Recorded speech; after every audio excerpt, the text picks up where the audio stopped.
హైదరాబాద్ లో కన్సల్టేషన్ మరియు 3500 రూపాయల colour doppler test Avis hospitals లో ఉచితంగా పొందండి.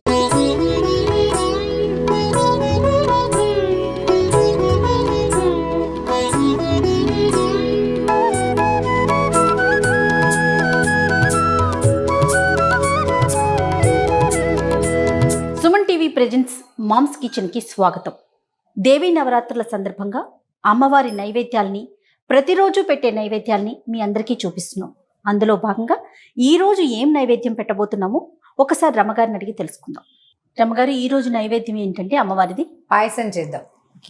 అంటే క్షీరాన్నం, పరమాన్నం, అన్నం పరమాన్నం గోల్డెన్ పేర్లు ఉన్నాయి కదా, బియ్యంతో కొంచెం శనగపప్పు కలిపి పాయసం చేద్దాం. ఓకే అండి. ముందేం చేద్దాం అంటే బియ్యం అంటే ఇప్పుడు కొలత సాధారణంగా ఒక 3 గుప్పెళ్ళ బియ్యం తీసుకున్నాం అనుకో, అది ఇంచుమించుగా ఈ గ్లాస్ అంత అవుతుంది.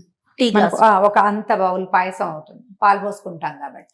ఓకే, ముందేం చేద్దాం అంటే అన్నాన్ని కుక్కర్ లో ఉడికించేసేద్దాం, తర్వాత పాయసం మిగిలిన ప్రాసెస్ చేద్దాం. అట్లనే. ఓకే, బియ్యం కడిగి పెట్టేసుకున్నాం. ముందే పెసరపప్పు, అదే శనగపప్పు కూడా వేసాను.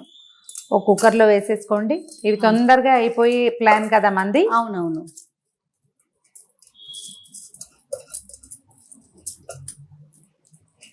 మామూలుగా అయితే బాగా 1కి 5-6 నీళ్లు పోస్తే బాగుంటుంది.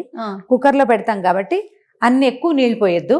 మామూలుగా 2 వేస్తాం కదా, 3 వేసుకుందాం.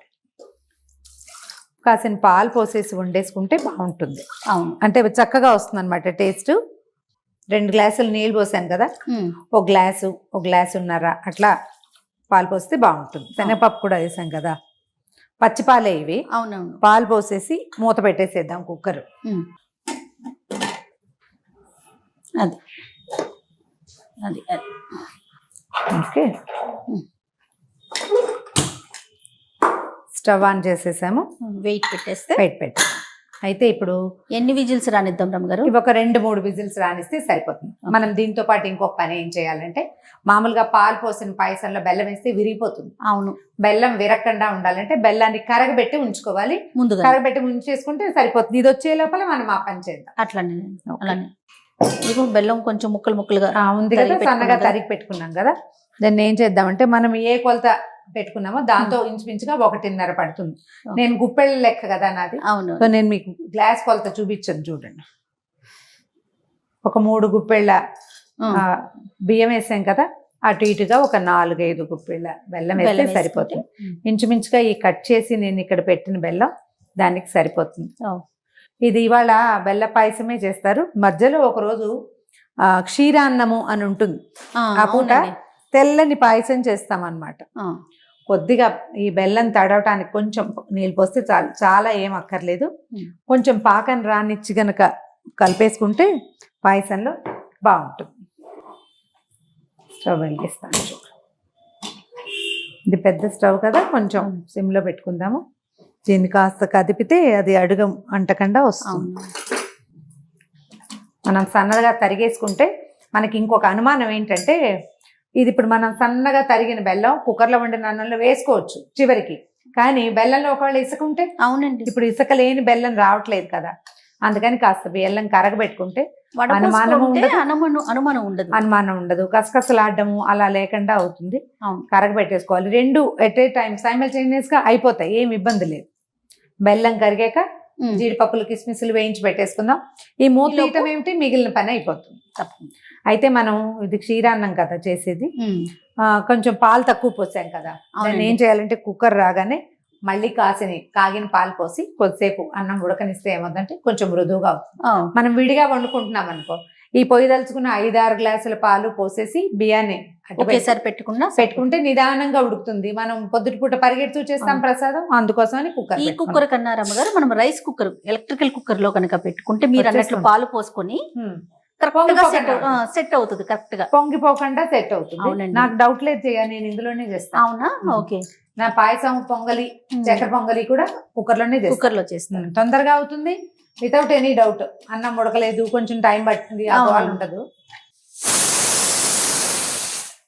పాలు పోసాం కదా, కొంచెం పాలు పైకి వస్తాయి. ఇందులో పాలు ఎక్కువ పోసిన కొందికి స్పిల్ అవ్వడం ఎక్కువ అయిపోతుంది.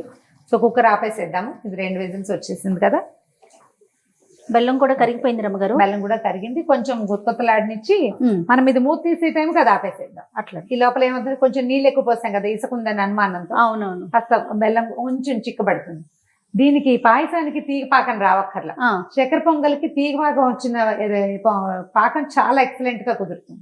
దీనికి బెల్లం గట్టిగా కరిగి కొంచెం చిన్న చిక్కదనం వస్తే సరిపోతుంది. అలా పాకం పూర్తిగా కరిగిపోయింది, చిక్కబడిపోయింది.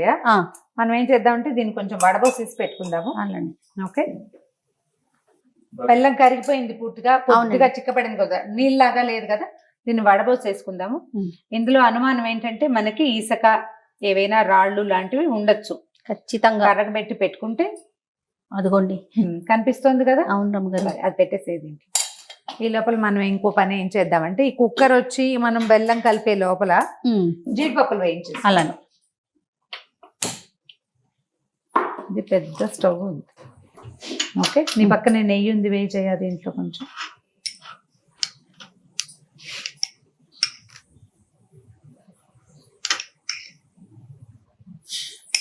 చాలు, స్పూన్ నుంచు కాసిన జీడిపప్పులు, తర్వాత కిస్మిస్లు. మనం చకచకా వేయించుకుంటే రెండు కలిపి ఒకసారే వేసేసుకోవచ్చు. స్పీడ్గా చేయలేము, అవి ఒకటి మాడిపోతుంది రెండోది వేగదు అలాంటి డౌట్ ఉంటే విడివిడిగా పెట్టుకోవాలి. కొద్దిగా వేగనిచ్చి వీటిని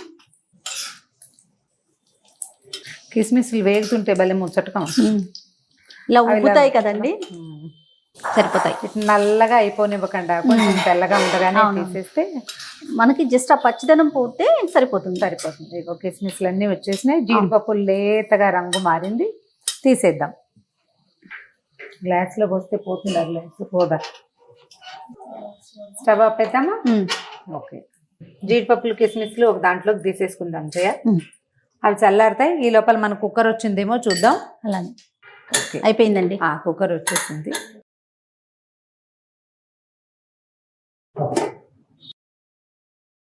చక్కగా వచ్చేస్తుంది. ఇప్పుడు ఏం చేద్దామంటే మనం కొంచెం పాలు పోసుకొని, కొద్దిగా కాగిన పాలు, మనం ఆల్రెడీ ఒక 2 గ్లాస్ పాలు పోసాం కదా. అవునండి. సుమా అటు ఇటుగా కాస్త 1-2 గ్లాసులు పాలు పోసి అన్నాన్ని, మీగడున్నా కూడా బాగానే ఉంటుంది రుచిగా, ఏమీ అనుమానం ఏం లేదు. మళ్ళీ పెట్టుకుందాం. మళ్ళీ కాసేపు ఉడికిస్తే ఏమవుతుందంటే పాల రుచి పెరుగుతుంది. ఒకవేళ మనకు అంత సమయం లేదనుకోండి, ఉన్న దాంట్లోనే చేసేసుకుంటాం. ఒక సమయం ఉంది మనకు, ఒక 10 నిమిషాలు, అప్పుడు పాలు పోసి ఉడికిస్తే కాస్త మీడియం ఫ్లేమ్ లో ఉంచామనుకో, ఇది చక్కగా ఉడికిపోతుంది, చూడ్డానికి బాగుంటుంది, అంటే అన్నము మరి కాస్త రుచిగా కుదురుతుంది అనమాట. ఇది అడుగంటలేదు, మెతుకు చక్కగా వచ్చింది చూసావా, విడివిడిగా ఉంది చక్కగా. ఇప్పుడు పాలు పోసి ఉడికిస్తే ఇది సరిపోతుంది. శనగపప్పు కూడా ఉడికిపోయింది కుక్కర్ లో ఉడకకుండా ఏమవుతుంది. ఓకే, ఒక 5 నిమిషాలు దీన్ని పూర్తిగా మగ్గనిద్దాం. ఈ లోపల మన పాకం చల్లారిపోతుంది. అవును, ఇది వరకటి రోజుల్లో బెల్లం మట్టి లేదు అనుమానం లేదు అనుకున్నప్పుడు పూర్తిగా ఉడికిపోయాక స్టవ్ ఆపేసుకుని అప్పుడు బెల్లం వేసి కలిపేసేవాళ్ళు, కరిగిపోయేది వేడికి. కానీ ఇప్పుడు ఇసుకుంటోంది కదా, ఆ అనుమానంతో మనం ముందు వేసుకోవట్లేదు అనమాట. ఇప్పుడు ఇందులోనే బెల్లం వేసి ఉడికిస్తే ఖచ్చితంగా విరిగిపోతుంది. అవును, విరగకుండా ఉండాలంటే ఇది పద్ధతి. చూడు, మనం 3 గుప్పెళ్ళ బియ్యం, ఒక బుజ్జి గ్లాసు, చూడండి ఎంత. ఇందులో మళ్ళీ మనం బెల్లం పాకం కూడా వేస్తే ఇంకా కొంచెం వస్తుంది. అన్ని కలుపుతున్నాం కదా రమ్మగారు, పాలు కలుపుతున్నాం, పాకం కలుపుతున్నాం. మనకు కొంచెం పలచగా ఉండగా ఆపుకుంటేనే మంచిది. అప్పుడు ఏమవుతుంది, చల్లారాక ఇది గట్టిగా అవుతుంది. అందుకని కొంచెం పాలు ఎక్కువ పోసుకోవాలన్నమాట.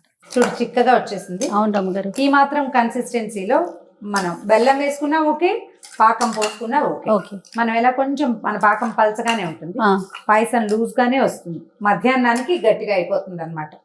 ఇగో ఈ కన్సిస్టెన్సీలో స్టవ్ ఆపేసేద్దాం. దాన్ని కొంచెం సెటిల్ అవని ఈ బబుల్స్ ఆగిపోయాక అప్పుడు పాకం పోసుకుంటే సరిపోతుంది. ఈ లోపల మనం ఇంకో పని ఏం చేద్దామంటే జీడిపప్పులు వేసేసే ఇందులో.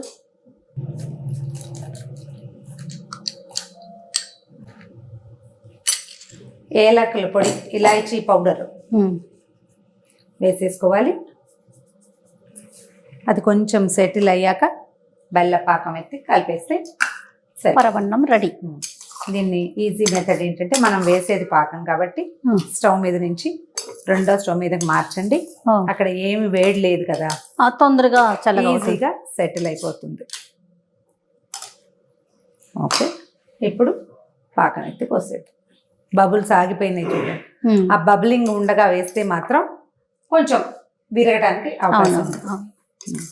మామూలుగా జయ ఇట్లా ఏదైనా పదార్థం చేసేటప్పుడు మనం ఏం చేస్తామంటే, అంటే చాలా మంది ఇళ్లలో ఈ అలవాటు ఉంటుంది, మా ఇంట్లో కూడా ఉంది, నేను నా చిన్నప్పుడు లేదు, తర్వాత నేను నేర్చుకున్నాను. ఈ వస్తువు చెడుతుందన్న భయము, బాగా కుదురుతుందో కుదరదో అన్న అనుమానము ఉంటాయి. అప్పుడు ఏం చేస్తామంటే, అన్నపూర్ణి సదాపూర్ణి శంకర ప్రాణవల్లభే జ్ఞాన వైరాగ్య సిద్ధ్యర్థం భిక్షాం దేహి చ పార్వతి, ఈ శ్లోకం చదువుతూ కలిపిస్తే వస్తువు పాడవదు, ఉప్పు సరిపోతుంది, తీపి సరిపోతుంది అని అన్నపూర్ణాదేవిని తలుచుకుంటూ ప్రసాదాలు చేసుకుంటాం. రోజువారీ వంట కూడా ఇలాగే శ్లోకం, వంట పాడవదు, రుచిగా కుదురుతుంది. మనం వేసిన ఉప్పు ఒకవేళ సరిపోకపోయినా అసలు ఆ ఉప్పుకి సరిపడా తినగలిగే వాళ్ళే వస్తారు. అయిపోయింది, ఇదిగోండి పాయసం. చూడు, ఈ బౌల్లో వేసుకుందాం అజయ.